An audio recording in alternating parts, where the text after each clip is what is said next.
how Waka Flocka Is a lie. Waka Flocka recognized this early on, how Waka Flocka changed his life for the better, I think. I had to pee. and after the day he got shot, he came up with a plan to escape and change his life for the better.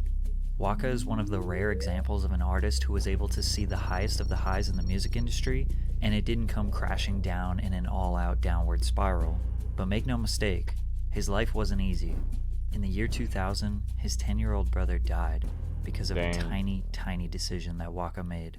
Raleigh Melfers was the younger brother of Waka, whose real name is Joaquin. Their mother, Deborah Antony, forbade them from leaving the house after school until she got home from work. But one dark day in Riverdale, Georgia, Raleigh promised a friend he would help him with some homework. Waka encouraged Raleigh to sneak out and said he would cover for him if their mother came home. Raleigh left and was hit by a drunk driver. It was their neighbor, who ran over Raleigh's head. To make matters worse, the neighbor was found not guilty of his crimes. Losing his brother in this manner had a detrimental effect on him. For the next 10 years of his life, Waka wasn't even sure who he really was. I don't know who I was from 8th grade to being, I'm talking about from 14 to That's sad, bro. 26.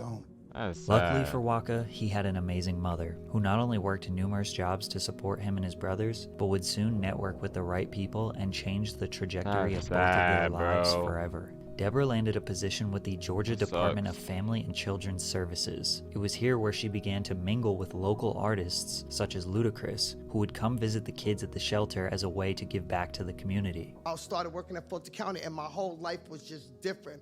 And then here I meet Ludacris. Wow. I met Ludacris. But at that time, Ludacris was not Ludacris. He was Chris Lover Lover. Yeah. So it was Chris Lover Lover and Poon Daddy. And they used to bring all the artists that are here to the shelter for the children. So before any artist got big, they would bring them there at the station. But Deborah was no stranger to the music industry. Her brother Bimmy Atney was an A&R at Def Jam, close friends with LL Cool J, and worked on projects with Mariah Carey and 50 Cent, a true OG in the New York hip-hop scene, a scene Waka's mom never planned on being involved in. In 2005, Deborah received a call asking if she could help a local rapper getting out of jail to get set up with some community service. The rapper they were referring to was Gucci Mane. Breaking onto the scene in 2005 with his single Icy, Gucci was a bubbling artist in Atlanta, but at the time he was far from a mainstream success. After connecting with Gucci for his required community service, Deborah saw the musical potential and decided to help out his career. She had the knowledge, the family connections, and most importantly, a spare room for Gucci to crash in rent-free. Not long after moving in with Waka and his brothers, Waka and Gucci would become very close. Their friendship would grow even stronger over the next year, with Gucci officially signing to Deborah's newly established management company, Ms. A Entertainment, in 2007, a company that would help launch the careers of artists like French Montana. Bro, why I hate people that got like the forefront grills, bro. Like, why don't you get the whole set? It's like, it's ugly to me. Montana and Nicki Minaj just years later. Waka looked at Gucci as a brother, and he wanted to help out with Gucci's rap career any way he could. So I started from right there. I said, you know what I'm gonna be? I'm gonna be your assistant, bro. Right. I'm gonna be your security. I never knew these titles, but this is what I was doing. I was like, hey, bro, you can't even pick a bag up. You're a star.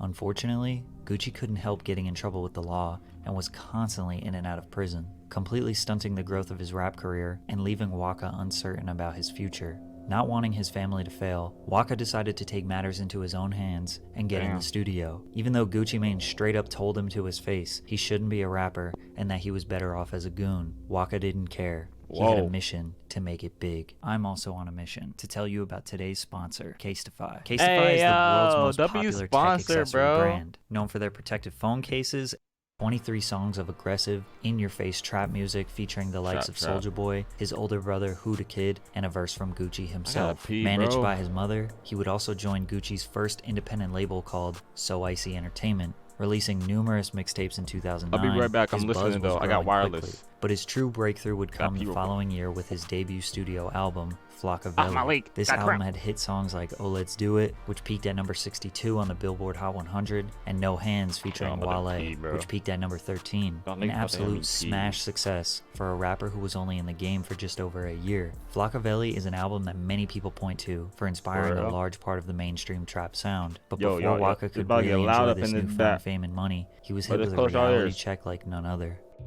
Rapper Waka Flocka Flame shot, robbed. On the afternoon of January 19th, 2010, the 23-year-old rapper was shot and robbed at a bubble bath car wash Where in you saw Atlanta. that? Similar to many of the tragic killings we've seen in the rap game, the robber targeted Waka for his jewelry. Fortunately for Waka though, he made it out of this robbery alive.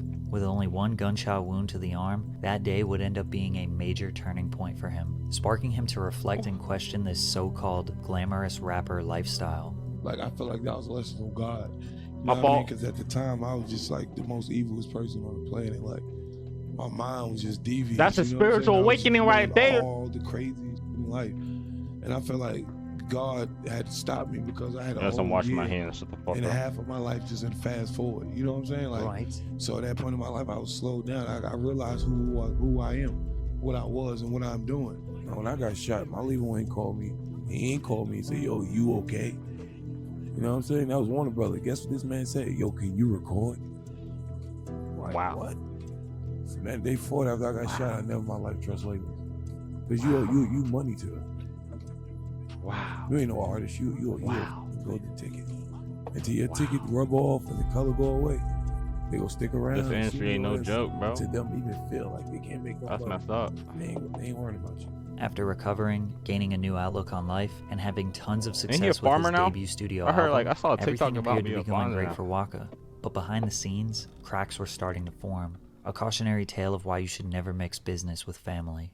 In May of 2010, Gucci Mane announced from jail that he was leaving his label So Icy Entertainment and cutting ties with Mize Entertainment, no longer to be managed by Waka's mom. Dang. Allegedly, Mize was booking Gucci for shows across the country without disclosing that he was headed to jail, and also illegally selling Gucci Mane verses, which resulted in several Damn. federal lawsuits, which led Gucci to saying the following: "I'm taking control of all my business properties and keeping the focus on my career, my music, and my artists. All the pieces to the puzzle are finally in place, and once I get home, it's Gucci time." Gucci Mane would then become the president and CEO of Brick Squad 1017 Records, an imprint of Warner Records, the label that Waka Damn. Flocka would sign to as well, making him one of the first artists on Brick Squad. Although Waka was still managed by his mother, this whole situation would kickstart the eventual demise of their friendship. After riding the momentum of Flockavelli into 2011 and releasing a collaborative mixtape with Gucci Mane called Ferrari Boys on August 9th of that year, Waka would start his own label under 1017 BSM. Records called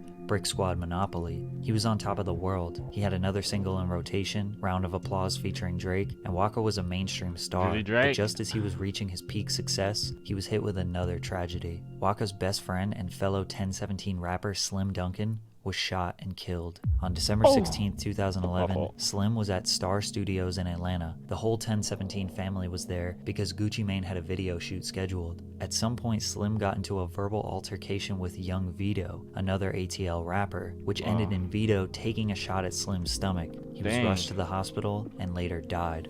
Waka tweeted, "Wish it was me. My right hand is gone." That's sad, bro. Waka was devastated. First he was shot, now his best friend was taken out. He blamed himself for the incident. How did Slim Duncan's death affect you? I mean, I'm sure it's still affecting you now, but I don't accept it. Damn. I don't accept it. Period. like as far as like you don't feel like he's gone. Yep. I don't accept it. Keep his number in your phone. And Don't accept it. Can't accept it. do you feel like justice has been served, being that the guy that did it? Is I arrested? hope he win. Hope he free. Hope he get free. Straight up. He better hope he doesn't. I saw you put on Twitter. You wish it was you. Like Yeah, that's my dog. Like, I made him rap. You know what I'm talking about? Like, if I Damn. would never made him rap, man, imagine, you know what I mean? that's how you feel. Like Yeah. So you feel like if you hadn't made him rap, he'd still be here. Yeah. Damn. Wow, that's heavy, man. That's heavy to wear. You can hear the pain in Waka's voice. Oh, that's He tough. needed to restart his whole career, his whole life. At least he still had his brother Gucci Mane, and that was enough for him to still want to pursue a rap career. But as Waka continued to get more and more popular and began taking some of the spotlight away from Gucci, tensions would rise and egos would clash, culminating in a public beef that would rip the two apart. Waka Damn. Flocka Flames officially dropped off Brick Squad 1017. Big Guwop says, "Give me an offer for this disloyal dude." This tweet from March 15th, 2013 would send shockwaves across the entire hip-hop scene. A rep for Gucci claimed that the tweet was the job of a hacker, but Waka didn't buy it, sparking Waka to respond with, "I'm the loyalest person you could ever see. I took on a man's beef, risked my life, hung out the window, risked my freedom. I never backed in a corner. To my knowledge, it ain't nothing but jealousy. Oh, shit, Also in hold that on. same month, Waka would diss Gucci at a Dipset reunion show.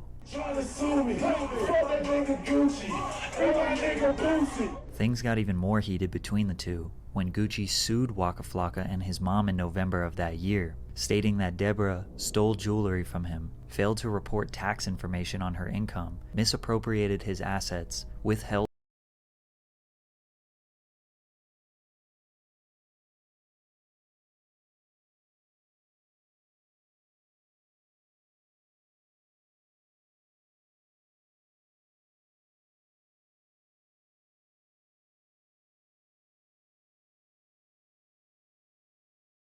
I gotta do something real quick, but I'm still let the video play and I'll be listening because you know wireless.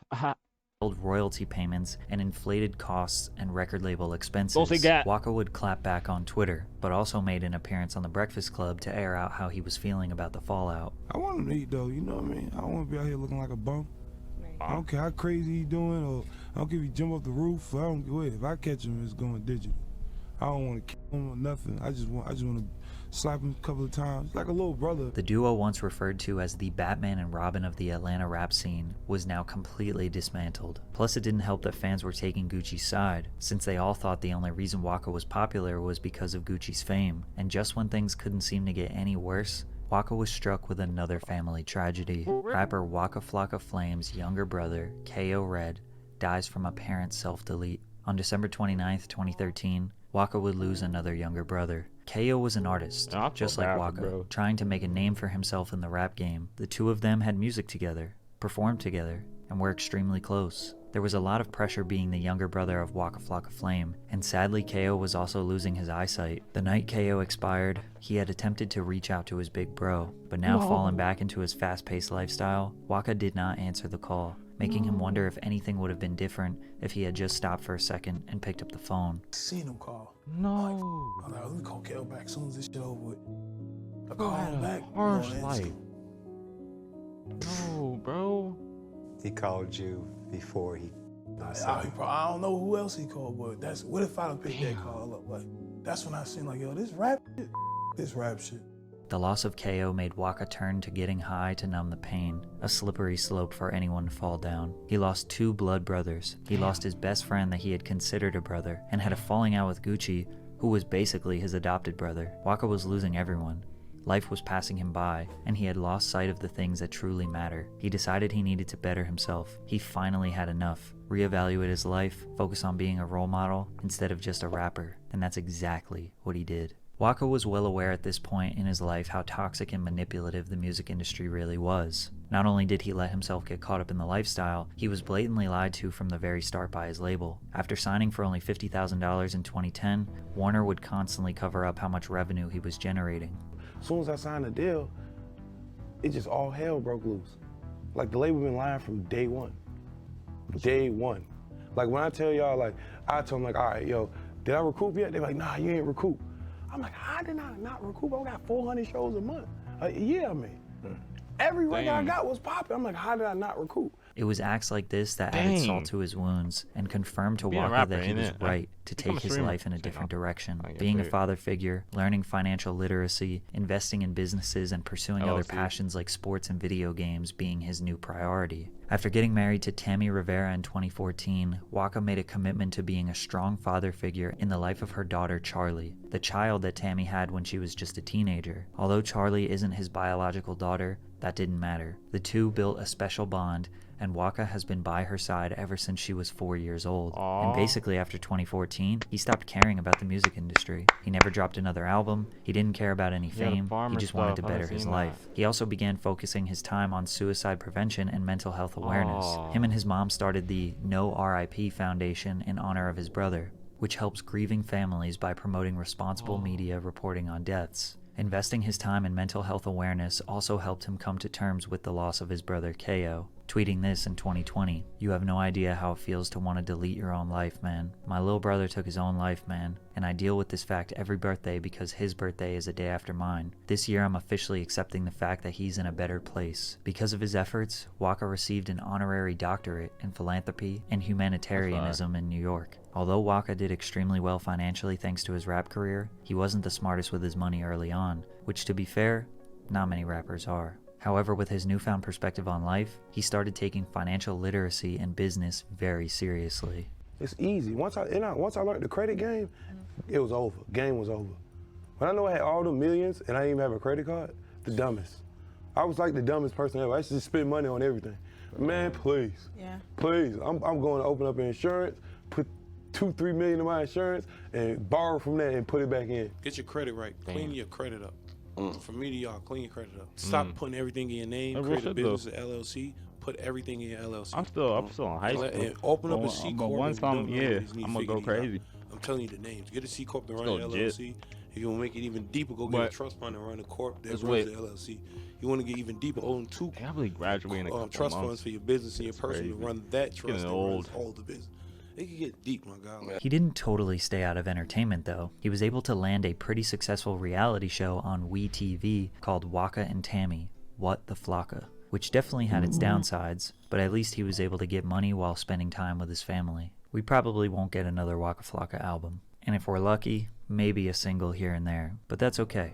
These days, he spends his time playing old school video games, building his farm, feeding his cows, investing in cryptocurrency, philanthropy, and living life to the fullest. Whenever he does speak or post on social media, it's to try to get you to learn from him and try to better your life. Waka didn't get stuck in the music industry trap. He made millions of dollars from music, but at the expense of losing loved ones. Most people would continue the rat race, drugs, partying, and pursuing a career filled with depression and satisfying others for $1. But Waka, he quit and took his life into his own hands. Funny thing is, he's richer now than he was before, and he's happier.